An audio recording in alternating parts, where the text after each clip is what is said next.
आपका स्वागत है आपके अपने YouTube चैनल महाअध्ययन में। वीडियो को लाइक करें और चैनल को सब्सक्राइब करें। तो आगे बढ़ते हैं। आज हम अपनी वर्कशीट की तरफ, जो है छठी से 8वीं की कक्षाओं के लिए कॉमन वर्कशीट, और हमारी वर्कशीट का नंबर है 80 यानी कि 80, और आज की तारीख 6 अक्टूबर। हमारे आज के टॉपिक का नाम है प्रदूषण, और आज हम प्रदूषण के बारे में कुछ और खास बातें जानने की कोशिश करेंगे, जो कुछ हम जानते हैं उसके अलावा। सबसे पहले हम इस बात को जानेंगे कि प्रदूषण कहते किसे हैं। जब हम प्रदूषण शब्द को देखते हैं तो इसमें दूषण शब्द के साथ प्र शब्द जुड़ा है, और दूषण शब्द दूषित शब्द से बनता है, और हमें मालूम है कि दूषित शब्द का अर्थ होता है गंदा। तो प्रदूषण एक तरीके से गंदा होना है, लेकिन किसका गंदा होना, आइए देखते हैं। पर्यावरण में हानिकारक पदार्थों का मिल जाना प्रदूषण कहलाता है। तो किसका गंदा हो जाना प्रदूषण है? पर्यावरण का। जब हमारे पर्यावरण में हानिकारक चीजें मिल जाती हैं तो वह हमारे पर्यावरण को गंदा कर देती हैं, और यही प्रदूषण कहलाता है। तो हमारे पर्यावरण में ऐसी कौन कौन सी चीजें हैं जिनमें खराब चीजें मिल जाती हैं और प्रदूषण हो जाता है?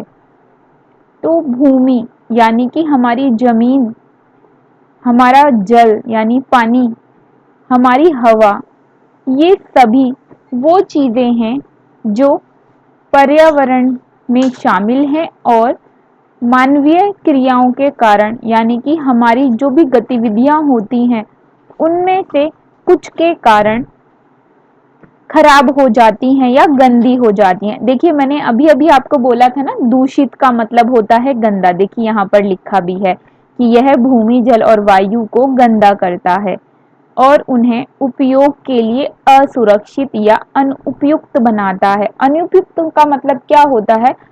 इसका मतलब है वह हमारे इस्तेमाल करने लायक नहीं रहा। सीधी सी बात है। अब पानी का उदाहरण लीजिए। जो पानी गंदा होता है, क्या हम उसे पी पाते हैं? हम उसे नहीं पी सकते। क्या उस पानी से हम अपने बर्तनों को धोना पसंद करते हैं? तो हम उससे अपने बर्तन धोना भी पसंद नहीं करते। तो पीना तो बहुत दूर की बात है। लेकिन जिस तरह से जल प्रयोग करने के लिए अनुपयुक्त हो जाता है, मतलब पीने के या किसी भी काम में लाने के लायक नहीं रह जाता, और साथ में ही वह असुरक्षित भी हो जाता है। असुरक्षित मतलब अगर हम उसका इस्तेमाल करेंगे तो उससे या तो हमें कोई लाभ नहीं होगा, या फिर हमारे लिए हमारा जीवन खतरे में पड़ सकता है। असुरक्षा का वह माध्यम बन जाएगा। तो एक बार फिर से बात करते हैं, प्रदूषण किसे कहते हैं? प्रदूषण पर्यावरण में हानिकारक पदार्थों के मिल जाने को कहते हैं, और ये हानिकारक पदार्थ हमारी भूमि में, हमारे जल में और हमारी वायु में मिलकर उसे गंदा कर देते हैं, और उन सभी चीजों को हमारे लिए असुरक्षित और अनुपयुक्त बना देते हैं। प्रदूषण के कारण हमारे स्वास्थ्य और पर्यावरण दोनों पर बुरा असर पड़ता है। सीधी सी बात है, अगर हम गंदी हवा में सांस लेंगे तो हमें सांस की बहुत सारी समस्याएं हो जाएंगी। गंदा पानी पिएंगे तो हमारे शरीर के अंदर हमारे लीवर से जुड़ी हुई और बाकी बहुत सारी दूसरी समस्याएं भी हो जाएंगी। तो आप समझ गए होंगे इस लाइन का क्या मतलब है। मानव द्वारा की गई कई गतिविधियां यानी कि कई सारे काम पर्यावरण को प्रदूषित करते हैं। तो आओ जानते हैं ऐसे कौन कौन से काम हैं जो हम जाने अनजाने में लगातार करते ही चले जा रहे हैं, और हमारा पर्यावरण प्रदूषित या दूषित होता चला जा रहा है। तो वो देखिए, यहाँ पर कुछ चीजें बताई हैं, एग्जाम्पल दिया है।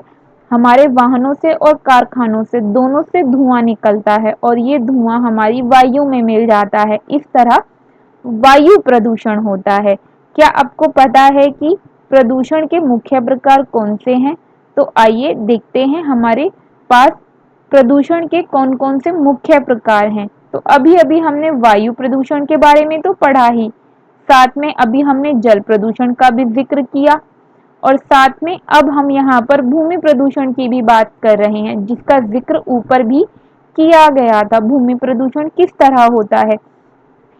भूमि प्रदूषण के कई एग्जाम्पल हैं, जैसे हम जब प्लास्टिक का इस्तेमाल करते हैं, प्लास्टिक की पॉलीथीन जिसको हम कहते हैं, पॉलीथीन कहते हैं, जब हम पॉलीथीन का इस्तेमाल करते हैं, उसे इस्तेमाल करने के बाद जब हम खुले में छोड़ देते हैं या उसका इस्तेमाल किसान अपने घरों में करते हैं और उसे अपने खेतों में खाद के रूप में जाने वाली राख, गोबर और दूसरी चीज़ों के साथ अपने खेतों में पहुंचा देते हैं, तो वह भूमि को नुकसान या उनकी फसलों को लाभ पहुंचने से एक परत बीच में बनाकर रोकती है। क्योंकि आपको पता है ना, पौधे अपना भोजन जमीन से लेते हैं, लेकिन जब वह पॉली बीच में आ जाएंगी तो जमीन का जमीन का सुधार कैसे हो सकेगा।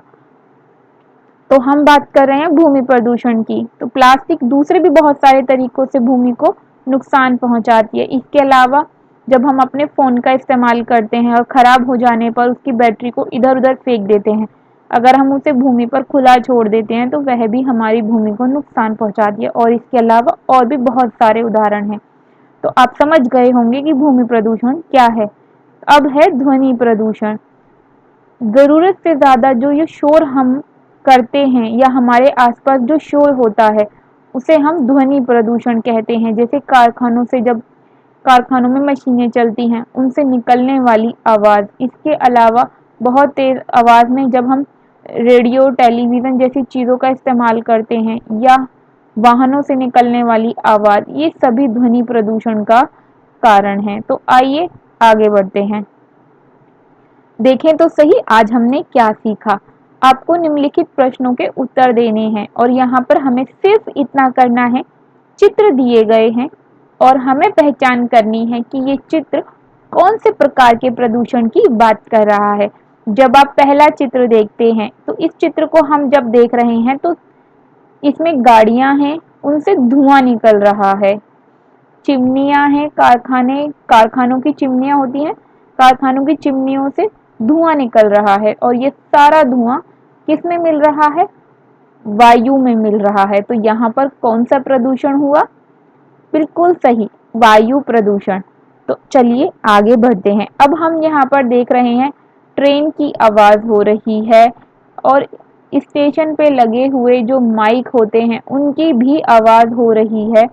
हम देख रहे हैं यहाँ पे छोटा सा वायुयान बना हुआ है, यानी हेलीकॉप्टर, उसकी हेलीकॉप्टर नहीं, एरोप्लेन, उसकी भी आवाज़ बहुत तेज़ होती है।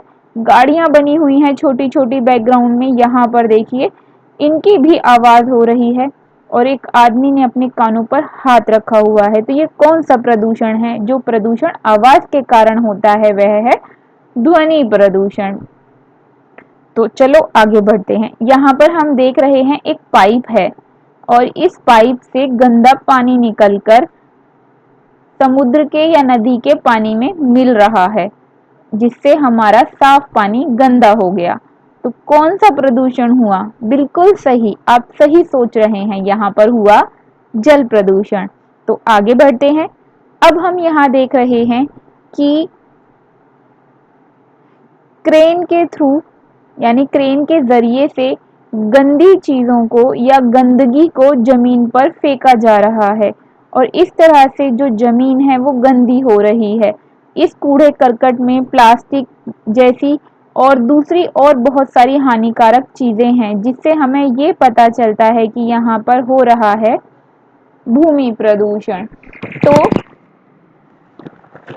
इस तरीके से अब हम बढ़ते हैं दूसरे प्रश्न की ओर। देखें तो सही यहाँ पर हमसे क्या कहा गया है।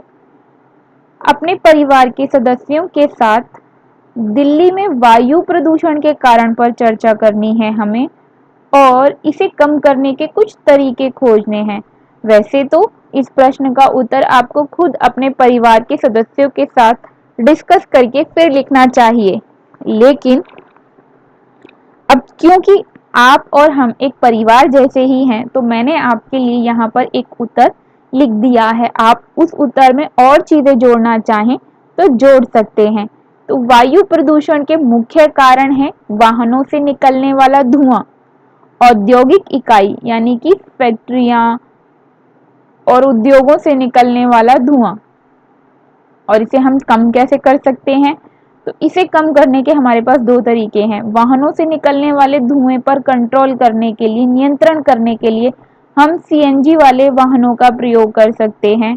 और औद्योगिक इकाइयों से निकलने वाले धुएं से सबको नुकसान ना हो, इसके लिए हमें ज़रूरत है कि हम अपने उद्योगों को शहरों से बाहर लगाएं, जहां पर आबादी ना हो और खूब सारे पेड़ पौधे हों, ताकि वो हवा को साफ कर दें। और साथ ही साथ अधिक से अधिक हम पेड़ पौधे भी लगाएं। मैं उम्मीद करती हूँ मेरे प्यारे बच्चों, आपको ये वर्कशीट समझ आ गई होगी। अगर आपके मन में कोई भी सवाल है वर्कशीट से जुड़ा हुआ, तो आप कमेंट बॉक्स में लिख दें। मैं आपके सवाल का जितनी जल्दी हो सकेगा जवाब दूंगी।